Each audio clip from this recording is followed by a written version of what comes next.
स्वागत है आप सभी का। मैं हूं आपके साथ मानु देवतिया। सीएम योगी ने बिजनौर के नजीबाबाद में चुनाव प्रचार किया। यहां उन्होंने घर घर जाकर प्रचार किया और सरकार की नीतियों और योजनाओं को लोगों के सामने रखा। इस मौके पर सीएम योगी ने कहा कि 2022 का विधानसभा चुनाव ऐसे समय में हो रहा है जब पूरा देश कोरोना का सामना कर रहा है। इस महामारी से पूरी दुनिया को अस्त व्यस्त कर दिया है, लेकिन पीएम नरेंद्र मोदी ने कोरोना का बेहतर प्रबंधन किया है। वहीं उन्होंने कहा कि पिछली सरकारों की तुलना में कानून व्यवस्था को लेकर भी बेहतर काम किए गए। भारतीय जनता पार्टी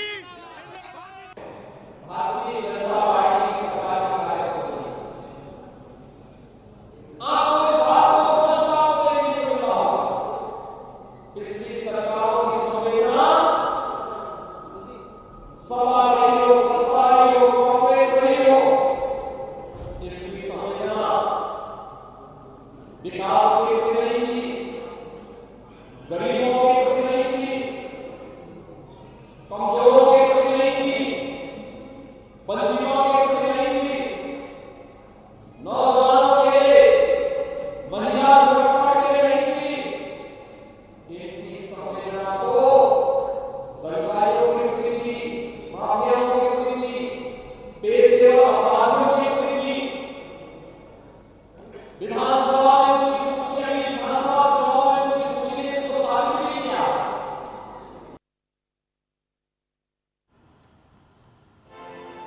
वहीं अमित शाह ने गौतम बुद्ध नगर में ग्रेटर नोएडा के दादरी पहुंचे। यहां उन्होंने बीजेपी के लिए प्रचार किया। स्थानीय लोगों के परिवारों से मिलकर सरकार की नीतियों, सरकार के विजन को लेकर जन समर्थन मांगा। वहीं अमित शाह ने कान्हा की नगरी मथुरा भी वो पहुंचे, जहां बांके बिहारी मंदिर में पूजा अर्चना के बाद संतों से मुलाकात भी की।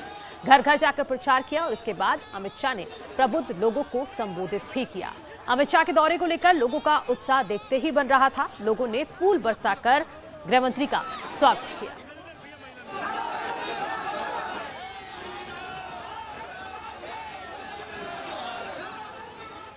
नोएडा और मथुरा में प्रचार के बाद अमित शाह ने अखिलेश पर जमकर निशाना साधा और अखिलेश के माफियावाद की तुलना बीजेपी के कानून के राज से की।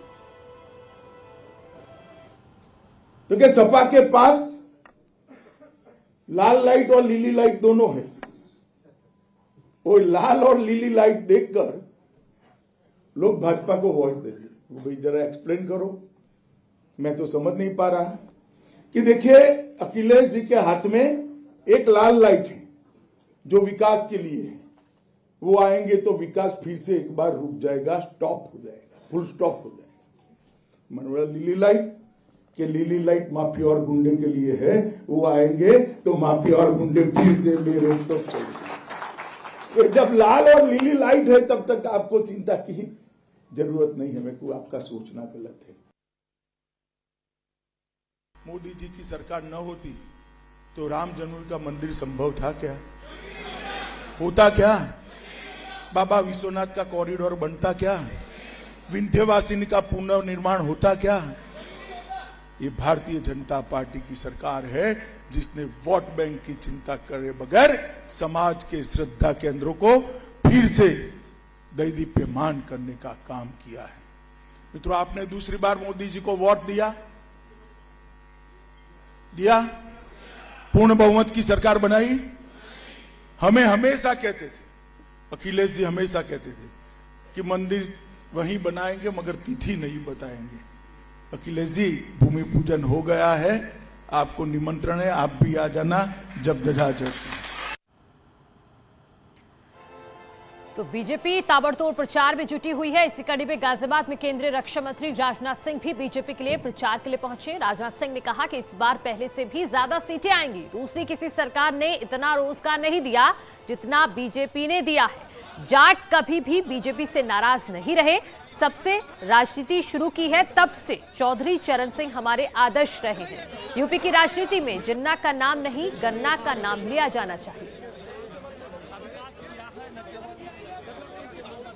उत्तर प्रदेश की राजनीति में जिन्ना का नाम नहीं लिया जाना चाहिए, नाम लिया जाना चाहिए तो किसानों के गन्ना का नाम लिया जाना चाहिए, जिन्ना का नाम नहीं लिया जाना चाहिए। जो हम लोगों ने कहा सब कुछ किया। जैसे राम मंदिर,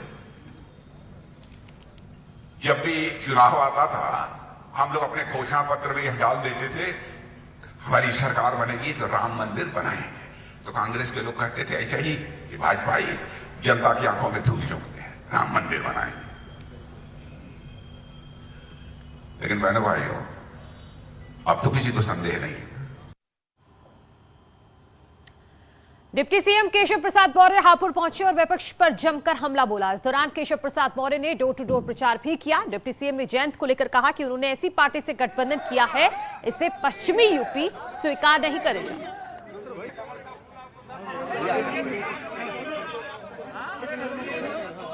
बस इतना ही कहना चाहता हूं कि सबका साथ सबका विकास हमने किया है। सभी समाज के लोगों का आशीर्वाद हमें 2014 में मिला है, 2017 में मिला है, 2019 में मिला है, 2022 में भी मिलेगा।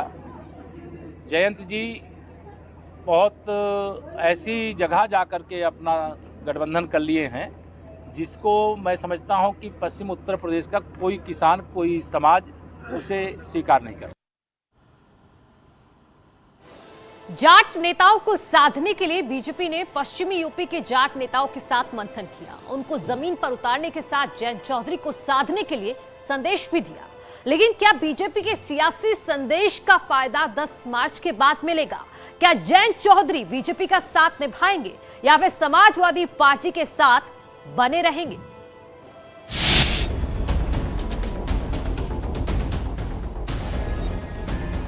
आगे बहुत सारी संभावनाएं हैं इलेक्शन के बाद। अभी तो उन्होंने क्योंकि एक घर चुन लिया है, इलेक्शन के बाद में बहुत सारी संभावनाएं होती हैं। यह है कि आप न्योता मुझे मत दीजिए। जो 700 किसान परिवारों को आपने उजाड़ा, आप उनको अपने ड्राइंग रूम में बैठाइए, उनके साथ न्याय कीजिए। पहले वो कौन सी संभावना है जिसकी बात बीजेपी सांसद प्रवेश वर्मा कर रहे हैं?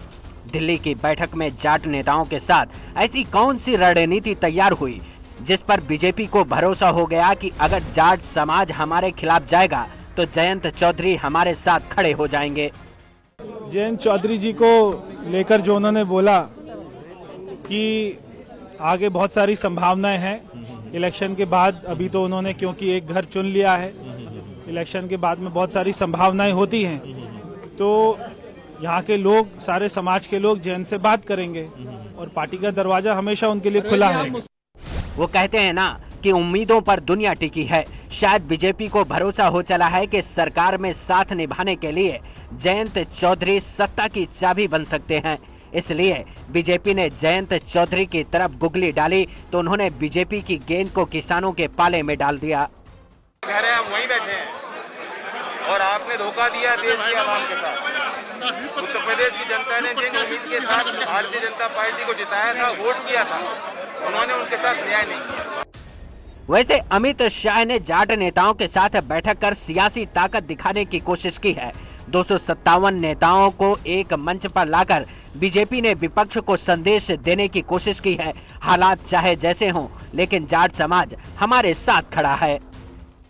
बात ये पॉइंट कुछ मीटिंग के अंदर के जो बाहर नहीं बता सकते। माहौल सद्भावनापूर्ण वातावरण में, आत्मीय वातावरण में बातचीत हुई है, दोनों तरफ से संवाद हुआ है और आखिर में सबने उम्मीद जताई है कि पूरा समाज भारतीय जनता पार्टी के साथ रहेगा। हमारी उम्मीद है, सबने आश्वासन दिया है। उनकी नजर मेरी तरफ नहीं है, वो हमें नहीं चाहते। वो जानते हैं कि मैं नहीं पलटूंगा, मैं चेंज नहीं करूंगा। उनको डर सता रहा है कि जो जनता है वो आए हमारे साथ।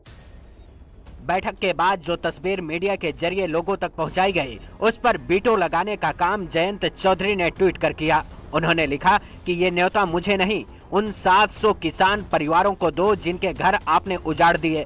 मतलब साफ है कि बीजेपी जिस गुगली के जरिए जयंत चौधरी को क्लीन बोल्ड करना चाहती थी, उस गुगली को जयंत चौधरी ने पढ़कर बीजेपी के सियासी खेल को किसानों के पाले में पहुंचा दिया। मतलब साफ है कि बीजेपी को इस बात का डर है कि किसान आंदोलन से बनी नाराजगी उनको भारी पड़ सकती है। Bureau report, network 18। यूपी विधानसभा चुनाव के लिए समाजवादी पार्टी ने एक और लिस्ट जारी कर दी है। आज जारी की गई 56 उम्मीदवारों की लिस्ट में केवल 4 महिलाओं पर दांव लगाया गया है। लिस्ट में दारा सिंह चौहान, राम गोविंद चौधरी, हरिशंकर तिवारी के बेटे विनय तिवारी, रमाकांत यादव जैसे कद्दावर नेताओं का नाम भी शामिल है। इस तरह अखिलेश यादव की समाजवादी पार्टी ने विधानसभा की कुल 403 में से अब तक 254 सीटों के लिए उम्मीदवार तय कर दिए हैं। अब 149 सीटों के लिए प्रत्याशियों के नामों की घोषणा बाकी है।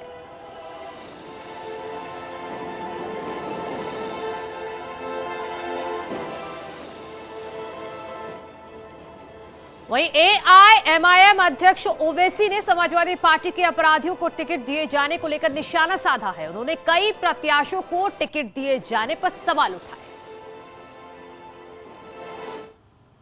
क्या कनेक्शन है प्रतापगढ़ में जो डीवाईएसपी को मारा गया, वो तो सारी दुनिया जानती, उत्तर प्रदेश जानता है। ये क्या समाजवाद है? हसनपुर से जिसको दिया गया है वो आरएसएस का मेंबर है, ये समाजवाद है क्या? तो ये सब उत्तर प्रदेश जनता देख रही है, खासतौर से अल्पसंख्यक समाज के मुसलमान भाई बहन भी देख रहे हैं। इसीलिए यही गलतियां और ये जो एक्सप्लॉयटेशन की वजह से ये भागीदारी परिवर्तन मोर्चा वजूद में आया है और बना है। आज बीएसपी ने तीसरे चरण के चुनाव के लिए 53 प्रत्याशियों की लिस्ट जारी की। इटावा से सपा के बागी नेता कुलदीप गुप्ता को टिकट दिया गया है। बसपा की ओर से जारी उम्मीदवारों की ताजा लिस्ट में करहल सीट का नाम भी शामिल है, जहां से पार्टी ने कुलदीप नारायण को चुनावी मैदान में उतारा है। आपको बता दें कि करहल सीट से ही समाजवादी पार्टी के राष्ट्रीय अध्यक्ष अखिलेश यादव चुनाव लड़ने की घोषणा कर चुके हैं और उनके टिकट का ऐलान भी हो चुका है। इसके साथ ही मायावती ने जसवंत नगर से भी प्रत्याशी की घोषणा की है। इस सीट से अखिलेश यादव के चाचा शिवपाल यादव साइकिल के सिंबल पर चुनावी मैदान में हैं। बीएसपी ने 403 में से 300 सीटों के लिए उम्मीदवारों के नाम फाइनल कर लिए हैं।